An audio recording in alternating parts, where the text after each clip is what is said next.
Welcome to In My Humble, a show where two gentlemen discuss all things sport and what is just our humble opinion. I'm Pierre Banks with a special report. My co-host Damian Banks will return at a later show. Today we take a look at one of the greatest boxers to grace the squared circle. Since his 2007 victory over Oscar De La Hoya for the WBC junior middleweight title, Floyd Mayweather has been regarded as the face of boxing, but also the most polarizing figure in sports. You'd be hard-pressed to come across a conversation about the sport of boxing that did not include the name Mayweather. But the mere mention of his name causes feelings of adulation or disdain, never anything in between. But love him or hate him, Mayweather is regarded as one of the sport's top talents. His professional record, a perfect one. 45 bouts, 45 victories, with 26 of those wins coming by way of knockout. The longest reigning champion in the history of the sport, Mayweather captured his first title in 1998, and in September, joined the likes of Henry Armstrong and Ray Leonard when he simultaneously became the recognized champion in two divisions, welterweight and junior middleweight. Using his pinpoint punching accuracy, combined with quite possibly the most impressive defensive skills the sport has seen, Floyd Mayweather has brought more attention to the sport of boxing than any of his predecessors.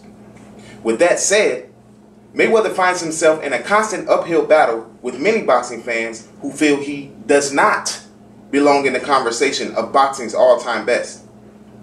His detractors will argue that Mayweather has ducked all of the other great fighters of his era, and as a result, taken away from his chance to be pushed to the brink and be regarded as one of the greatest boxers. In actuality, 45 wins for Mayweather include 18 wins over current or former champions. A closer look shows that Mayweather captured his first title by dominating the great Gennaro Hernandez before an 8th round stoppage. In the very next bout, he did away with Angel Manfredi in 2 rounds. And in a fight where he supposedly met his match against the bigger, stronger, and undefeated Diego Corrales, Mayweather dropped his opponent 6 times en route to a 10th round TKO victory. He then outboxed Jose Luis Castillo twice, once with one arm. He punished DeMarcus Corley and forced the blood and guts warrior Arturo Gotti's corner to step in after just 6 rounds. He then outfoxed Zab Judah and outclassed Carlos Baldomir with one hand to become the recognized champion at 147 pounds. When you add names to the list like De La Hoya, who was coming off a 6-round destruction of Ricardo Mayorga, Mosley, who was coming off of 2 straight thrilling TKO victories, Cotto, who had come off of 3 TKO victories, and Ricky Hatton, the undisputed champion at 140 pounds, and the great Juan Manuel Marquez, who was the undisputed champion at 135 and rated number 2 pound for pound by Ring Magazine at the time they fought. Mayweather's list of opponents matches, if not far exceeds, any of his predecessors. His detractors will also argue that he lacks the necessary power to be considered one of the best. A closer look at things shows that Mayweather began his career at super featherweight and has gradually worked his way up to the welterweight division, and occasionally delves in the junior middleweight division.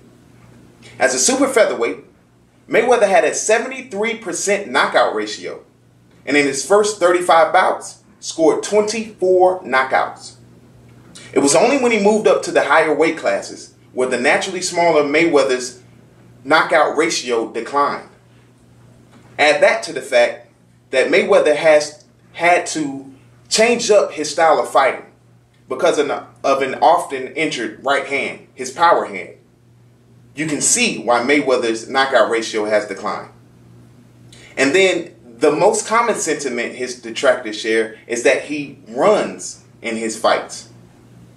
A non-biased view shows that Mayweather spends most of his time in his fights in the pocket, where he frustrates his opponents with his ability to roll and duck punches and throw precise counters that deter his opponents from taking the necessary risk to win the fight. Those are just the boxing points that his detractors use, which are easily dismissed.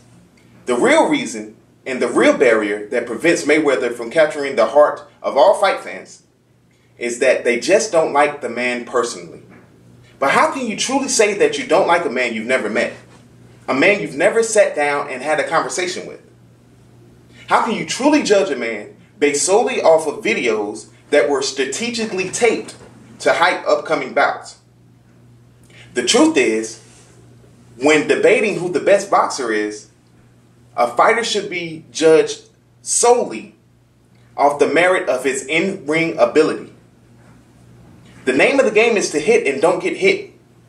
In the CompuBox era, no fighter has a better plus-minus percentage than Floyd Mayweather. It was John Adams that said, "Facts are stubborn things, and whatever may be our wishes, our inclinations, the dictates of our passions, they cannot alter the state of facts." The facts for Floyd Mayweather may just back up his claims as being TBE, the best ever. For that, Mr. Mayweather, I salute you. That's going to bring a close to today's edition of In My Humble. Remember, this is just my humble opinion. Please use the comment section below to voice yours. Thanks for watching.